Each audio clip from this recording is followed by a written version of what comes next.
Hello everyone, खामरी हो। नमस्ते, good morning सबैजना साथीहरूलाई। र साथीहरू, म चाहिँ धेरै समय बादमा चाहिँ म नयाँ भिडियो लिएर आउँदैछु। र यो चाहिँ हो 2026 र सबैजना साथीहरूलाई पनि ह्याप्पी न्यू इयर। ढिलो भए पनि 2026 को जनवरीको त धेरै दिन गइसकेको छ होइन।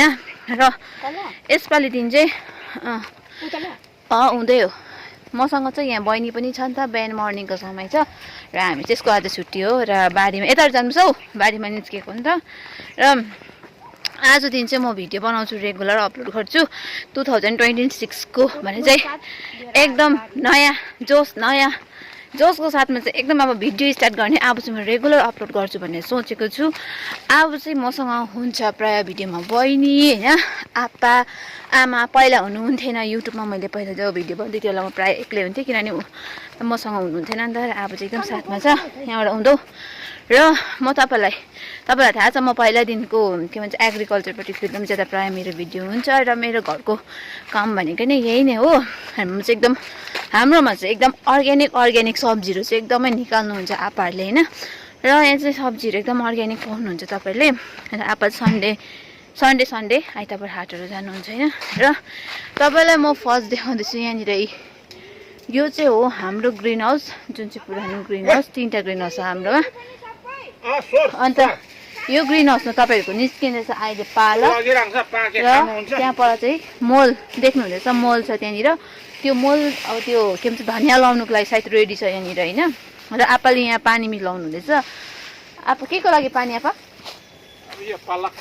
पालाको लागि चाहिँ आप्पाले पानी मिलाउनु हुँदैछ। र यो ग्रिन हाउसमा रोपेको र बाहिर रोपेको पालकहरू चाहिँ अलिकति भिन्न हुन्छ, किनभने ग्रिन हाउसमा रोपेको चाहिँ अलिकति मजाले भइहाल्छ भने बाहिर रोपेको चाहिँ यहाँ देख्न सक्नुहुन्छ। यो चाहिँ हो बाहिर रोपेको।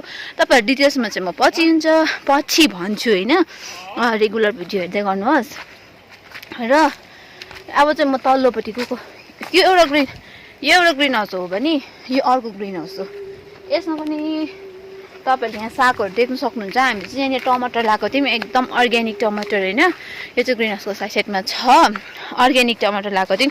र यसपालि चाहिँ टमाटर चाहिँ यति बिक्न बेच्नु भयो आप्पाले, यति बिक्न बेच्नु भयो। फल्नु पनि यति मजाले फल्यो, तर स्याहार्नु पनि दुःख पनि त्यस्तै गर्नुपर्छ टमाटर फलाउनुको लागि हो। र यहाँ चाहिँ देख्नुहुन्छ तपाईँको अर्को ग्रिन हाउस। त्योसँग 3टा ग्रिन हाउस हुन्छ हाम्रो। र यो चाहिँ सबै हामीले एग्रिकल्चर डिपार्टमेन्टबाट पाएको हो। जसले खेतीपाती गर्नुहुन्छ उहाँलाई चाहिँ एकदमै राम्रो फेसिलिटीहरू छ यहाँनिर। र यहाँ म चाहिँ बाख्राको घाँस ल्याउन आएको। फिलहाल भन्नुपर्दा चाहिँ बाख्राको घाँस ल्याउँदै आएको। र यहाँनिर अब चाहिँ यो छोटुवा परुवा यो टमाटरको बोट देख्दै गर्नुभएको होला। यो चाहिँ एकदमै उयो भइसकेको छ, यति मजाको फलेको थियो। तपाईँहरूलाई म यो चाहिँ सानो भिडियो लगाउँछु यस बिचमा होइन। र यो टमाटर चाहिँ यति मजाले फलेको थियो कि दुःख पनि त्यस्तै गर्छ साथीहरू। तान्दा तुन्दी देख्नुभयो होला होइन।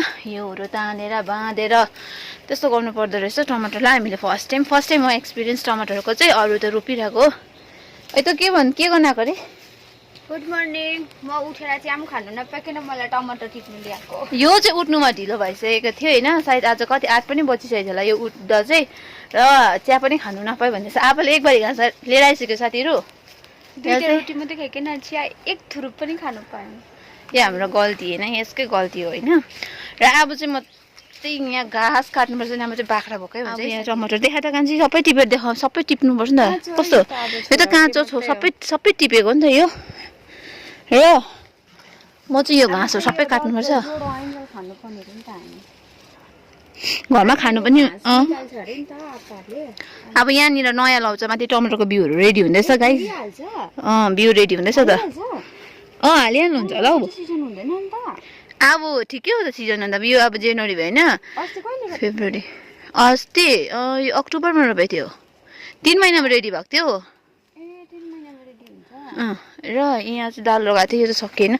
र अब चाहिँ घाँस काट्छु ल। त्यसपछि तपाईँले फेरि यहाँनिर हाम्रो एकदमै टमाटर अघि देख्दै गर्नुभएको छ। सफा गरेर पनि घाँस काटेर पनि घाँसहरू चाहिँ लिएर जानु भइसक्नु भएको छ होइन। र अब यो चाहिँ गोरु जोतेर फेरि नयाँ रोप्नु हुने अरे हो आप्पाले। र यता अलिअलि सफा गर्नुपर्ने छ। र म पनि अब घरतिर गएको, घरमा काम छ होइन। घरमा गएर खानापिनाहरू पकाउनु पर्ने छ। अब आप्पा आउनुहोस् ल। अब हिँडेको साथीहरू, घाम लागिरहेको छ। बिहान 9 साढे 9 भयो होला।